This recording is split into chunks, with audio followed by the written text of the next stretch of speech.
Caitlin Vore, and I'm your host for February's Take 5.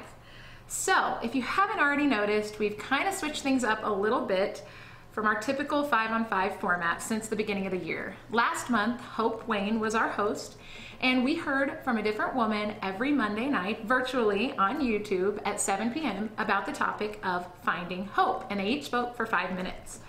So this month, we'll be doing the same thing, meeting virtually every Monday night at 7 p.m., and we'll be hearing about the topic, finding grace. So I think it's a little obvious why Hope chose the word hope for last month, but I do want to explain a little bit about why I chose grace and what it means to me. So first of all, I think as Christians, receiving and walking in the grace of God is literally the most important thing we can do, right? Because it impacts everything. But there was also something really cool that I discovered in just praying and getting ready to talk to you a little bit tonight about grace, and that's the definition. Okay, so I know it's a little cliche, we're talking about grace, so let's read the definition, but this was like super cool and powerful, and so I hope that it will encourage you as well. But listen to this. So I just Googled definition of grace.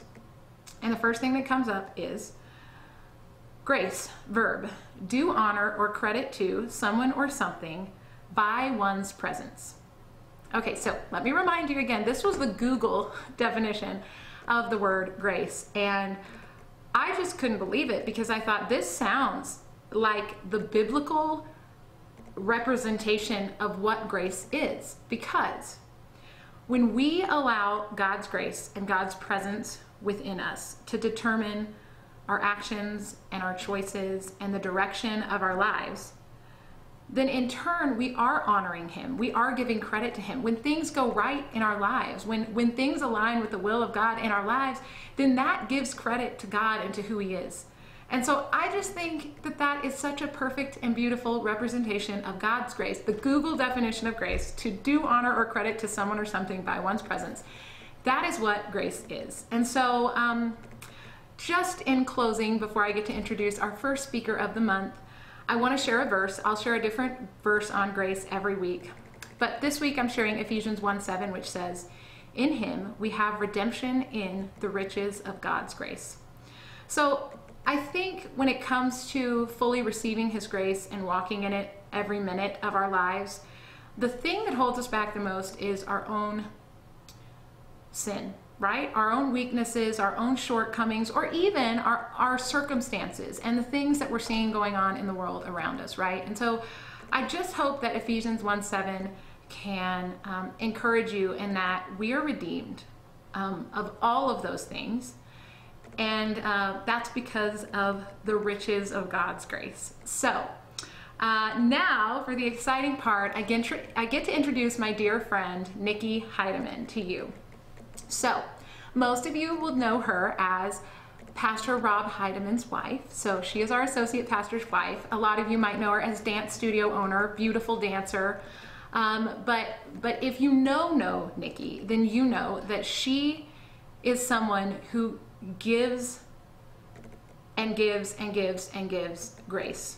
She is someone who is a come as you are type person, but she also calls things out of you in that. Even if you come to her a complete mess, she can call things out of you that can encourage you to grow. And she's just been a huge gift in my life. And so I know she will be a gift to you as well. Her story is a beautiful representation of God's grace. And so I just know that you'll be encouraged. So here is Nikki Heidemann. Hi guys, Nikki Heidemann here. I was asked to speak on grace this month, and it's probably one of my favorite things to speak about. I'm a visual learner and immediately have a certain picture in my head when it comes to this topic. So those of you that know me know that I'm a dancer. I dance professionally on a modern dance company here in Twin Falls, Inspirata Dance Project, and I own a studio, Grace Dance Academy, in downtown Twin Falls. I love movement, I love creating movement, and I love performing. To me, there's nothing quite like stepping onto a stage and telling a story with music. And when I hear the word grace, that's the picture I get, is this beautiful ballerina on the stage, because they, to me, are the picture of grace and poise. But from point A, the studio, to point B, the stage, there's a lot of work that takes place. The audience, you only ever get to see the finished project. You don't get to see the finished product. You don't get to see the process. You don't see the blood from the Marley burns, the sweat from all the cardio you do, sprains from landing on your foot the wrong way, the mental blocks of comparing yourself to other dancers, or the physical barriers of your body not capable of doing certain things. We go through a lot before we ever perform, and it can take months of breaking movement down, explaining different techniques, and honestly a ton of repetition and muscle memory. So there's this quote that I love. I don't know who the author is, but it says, "Don't practice until you get it right. Practice until you can't get it wrong." And I think grace is something that needs to be practiced. We are called to live a life like Christ and follow his examples. And to me, Christ is the ultimate portrayal of somebody that is graceful and who extends grace freely. So how do we practice grace? Here's the deal. It's going to take a lot of work on your part. And honestly, more than likely, it's not going to be easy. When practicing new habits, the first thing you're supposed to do is commit to 30 days. So, I mean, I've been on the diet bandwagon, and by day 3 you're done, and it's like the hardest thing you've ever done, and you usually quit or give up or something. But studies are showing that if you commit to 30 days and you stick to it, 30 days is how long it takes to make a habit become permanently inset in you and become an automatic response. So I want you to think what the world would look like, how completely different it would look if we all set aside ourselves and took 30 days to better ourselves so we could be better humans to people we come in contact with. We don't get to pick and choose who we show grace to. So in Acts 9, I'm going to read from Acts 9 today, but in Acts 9 we read the story of Saul becoming Paul, and Saul persecuted Christians. He was responsible for Christians being put into prison and for being killed. And when he sets out to hunt down the disciples and anyone following their way, he has this God encounter. He's blinded by a light from heaven. He hears a voice telling him to go into Damascus, and he doesn't eat or drink anything for 3 days, all the while being completely blind. So let's read in verse 10. It says, "In Damascus there was a disciple named Ananias. The Lord called to him in a vision, 'Ananias.' 'Yes, Lord,' he answered. The Lord told him, 'Go to the house of Judas on Straight Street and ask for a man from Tarsus named Saul, for he is praying.'" Now, I want you to stop right there for a second and think about that.